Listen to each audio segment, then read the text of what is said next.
Hey, everybody. Little video blog for you today. Question that I see all the time online in realtor focus groups, agents ask each other all the time is what's the best broker for me? Or what's the best brokerage? I just wanted to kind of chime in on it today because I think it's a question that everybody asks. And I think the answers that I see are usually horrible because they're all recruiting based. If you ask an agent with X and YZ company who the best broker is, they're going to tell you them because there's something in it for them recruiting wise. And with a lot of brokerages where agents actually get paid for recruiting or can benefit from it, yes, it's self-serving to say my broker is the best. I'll tell you what, in my career, I've been with several brokers. I was with Remax for quite a while and loved Remax. It was a great place for me. I was a very independent agent, didn't need a lot of help, didn't need training. It was a great place to be at the time. I've been with Keller Williams on a couple occasions and love Keller Williams. Great training, great culture, wonderful company. A lot of the values of the company I really do agree with, and a lot of great people. I was with a small local brokerage for a year.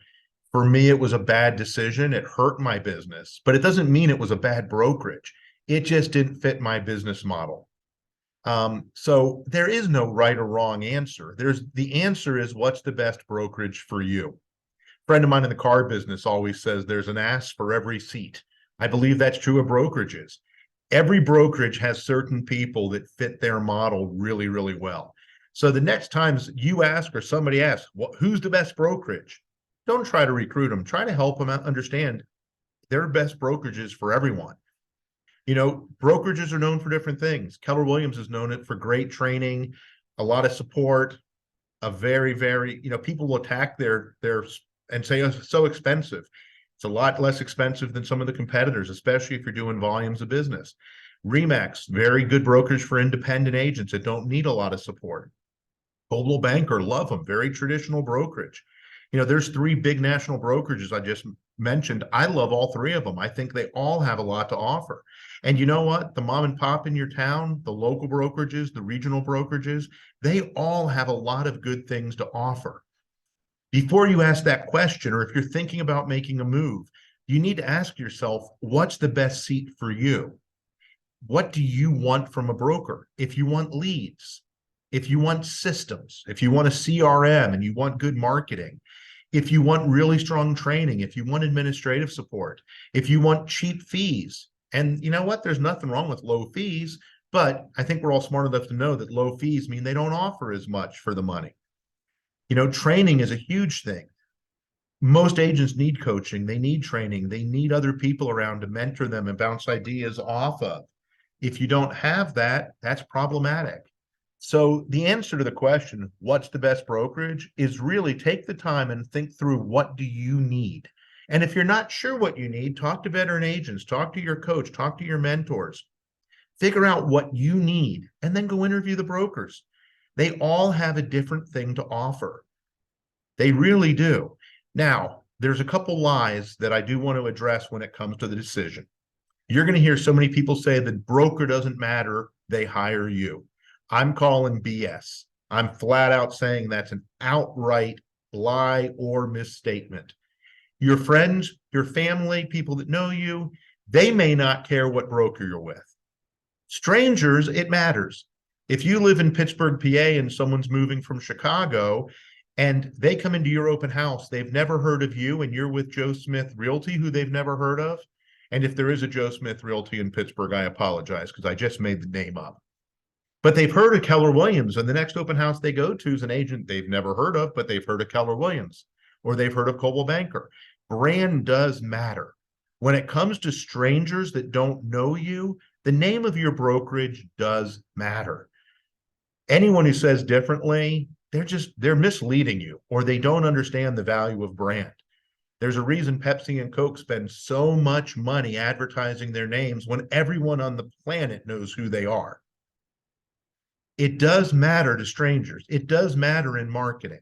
That doesn't mean that being with a small local mom and pop brokerage is a bad choice.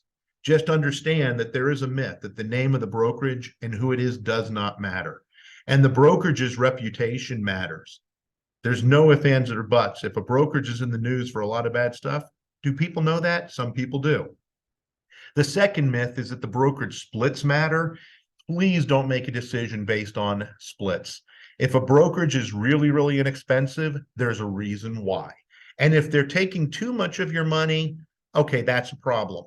But splits should only be looked at if you don't look at them in a vacuum. You have to look at what do you get for that money. I choose to be at Keller Williams. Keller Williams is certainly not the least expensive brokerage, and it's certainly not the most expensive. But I looked at everything that they give, from training to support to office space, et cetera, et cetera, et cetera. Their reputation, their name recognition, their international focus, the ability to get referrals from agents all over the country, and made a decision that it was best for me. And we've made the decision it's best for our team. And the team that I'm in leadership with, we are one of the top 10 teams in Keller Williams and top 30 in the United States. We chose Keller Williams. It was a very good business decision, and we like the culture. Would I be happy at Coldwell Banker or Remax? Sure. Would I be happy here in Columbus, Ohio at eMerge or Red One? I'm sure I would. But for what my business model, my team's business model, what we do, Keller Williams was the best seat for us. That doesn't mean it's the best for all of you guys. That doesn't mean it's the worst. You guys need to do your homework. You need to find out what is the best broker for you. If someone says, oh, we're the best, come talk to us. They're not looking out for your interest. They should be asking the question, well, tell me a little bit about you and about your business and what are you looking for? That's how you find the best broker.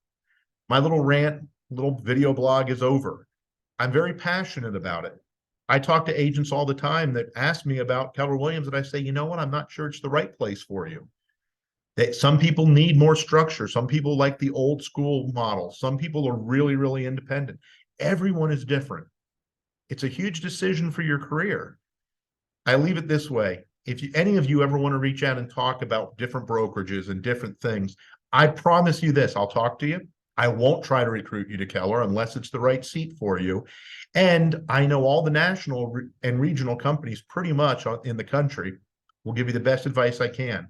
But don't go on social media and ask who the best brokerage is, because every agent's going to respond truly from a personal, they love it, that doesn't mean it's right for you, or they're going to benefit financially, which doesn't mean it's right for you. Hey, everybody, thanks for listening. Have a great day. Check back soon. See ya.